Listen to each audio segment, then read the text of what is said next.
Factors challenging nation-state sovereignty.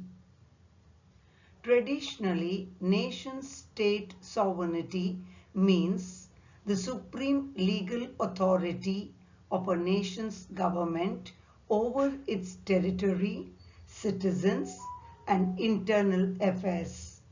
This sovereignty enjoyed by the state has and is being challenged by a number of factors which are as follows. First, imperialism.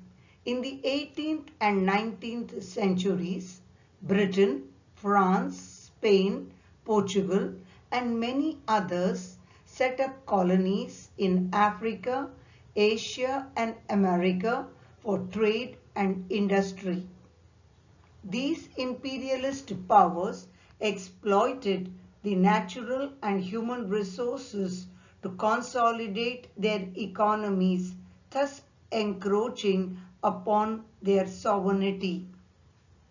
The oppressed nations realized that they were being exploited and hence launched their struggle for independence. The colonial masters were unable to maintain their colonies due to world wars as well as pressure from the oppressed nations for their liberation. Ultimately, the colonies secured independence from their colonial rulers. Second, neo-colonialism. Even after securing independence from their colonial rulers, exploitation did not stop.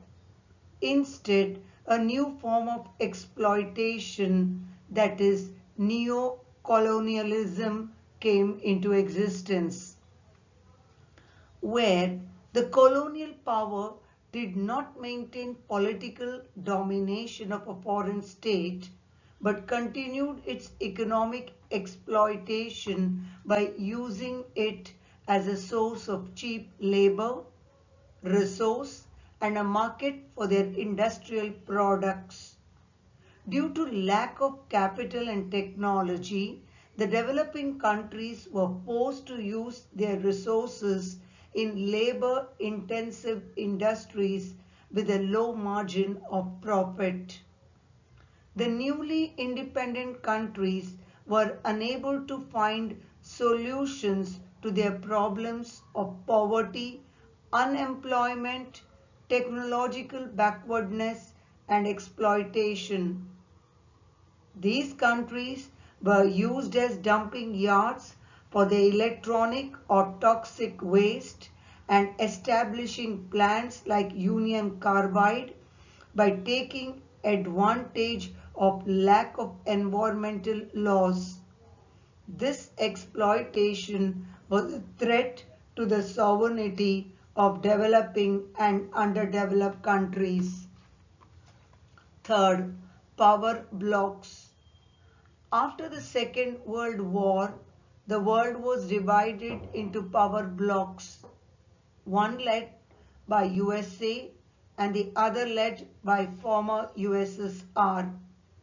There was no direct armed conflict between the two, but a number of proxy wars took place in different parts of the world. For example, Germany, Vietnam, Korea, etc. It led to tension and hostility in the world. This period is known as the Cold War period. It was during this period that a large number of Asian and African countries gained their independence. These newly independent nations wanted to maintain their independence and secure their social and economic development, but felt compelled to join either of the superpowers. This meant compromising one's independence and accepting the dictates of a superpower. This policy of compromise was not accepted by a few leaders.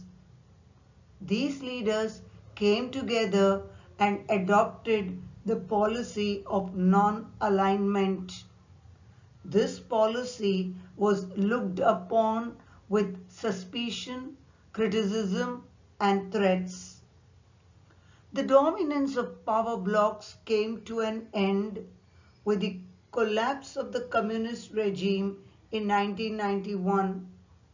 After this, the world became unipolar with the dominance of United States. Today, the power has shifted from unipolarity to multipolarity, that is, to countries like China, Brazil, Russia, South Africa, India, etc.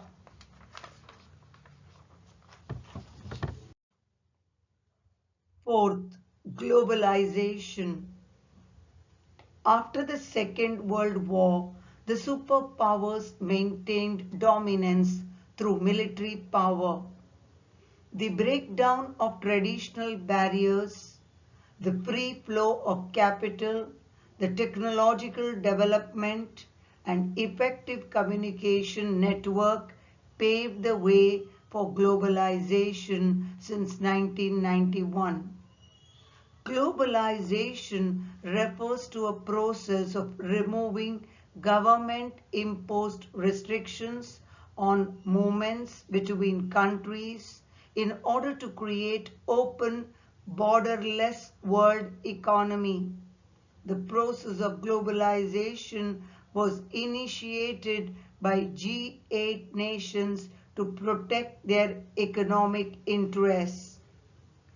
Globalization offered economic opportunities which led to dependency on international markets and multinational corporations, potentially compromising a nation's economic sovereignty.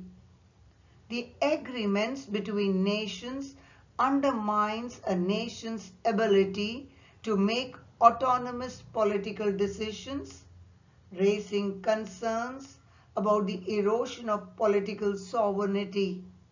The spread of global culture can overshadow local traditions and identities, posing a challenge to a nation's social and cultural sovereignty.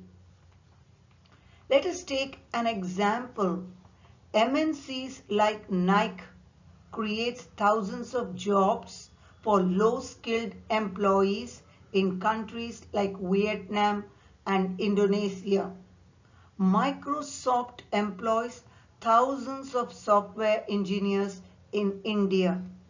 Their financial might and the ability to generate employment gives them leverage over states. As a result, the MNCs ask for large cuts and other benefits, knowing well that if the state does not give them, then MNCs will leave the country, which would damage the state's economy. As a result, the domestic industries suffer. Fifth, international organizations. The UNO, WTO, IMF, World Bank, ASEAN, African Union, NATO, European Union are organizations which govern the affairs of nations in order to prevent conflict and promote cooperation, particularly on economic and military matters.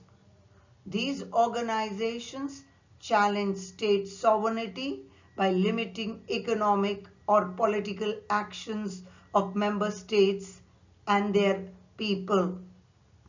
Thus, they overstep, and this encroaches upon the sovereignty of the state. Let us take a few examples. First, the UN Convention on the Law of Sea defines the rights and responsibilities of nations in the use of international water and resources, the exploration and use of marine resources, and a median line to settle the question of sea resources access. As a result, every state has to compromise with the use of sea resources. The ICC issued arrest warrant for Putin in the Ukraine war for war crimes, but the same standard was not applied in the case of Iraq war. Second, the World Bank imposed conditions on countries that take a loan from the institution for the development of the receiver state.